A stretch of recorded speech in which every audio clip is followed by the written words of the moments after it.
Hi friends, సొరకాయతో ఒత్తుడు గారెలు ఎలా చేయాలో ఈరోజు మనం వీడియోలో నేర్చుకుందాం. ముందుగా ఒక పెద్ద సైజు సొరకాయని తీసుకొని దాన్ని బాగా తురుముకోవాలి.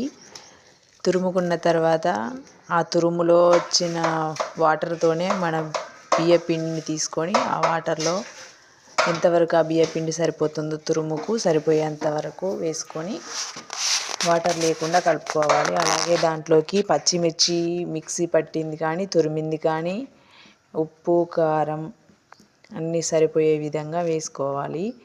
దాన్ని బాగా కలుపుకొని ఇప్పుడు ఆయిల్ని హీట్ చేసుకోవాలి. అదేవిధంగా ఆ గారెలను ఒత్తుకోవడానికి ఒక పల్చటి కాటన్ క్లాత్ తీసుకొని దాన్ని తడిపి ఈ విధంగా దానిలో గారెలను ఒత్తుకోవాలి. మరీ పలచగా కాకుండా మరీ మందంగా కాకుండా మీడియం సైజులో గారెలు చేసుకోవాలి.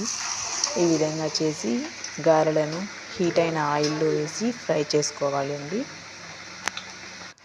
ఆ ఫ్రై ఎలాగంటే మంచి రంగు వచ్చేంత వరకు చూసి హీట్ చేసుకోవాలి.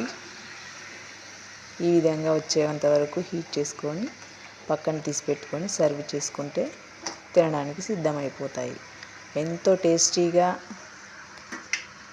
మృదువుగా మెత్తగా కూడా ఉంటాయండి. చాలా సింపుల్ రెసిపీ ఇది. ప్లీజ్ ట్రై చేసి చూడండి.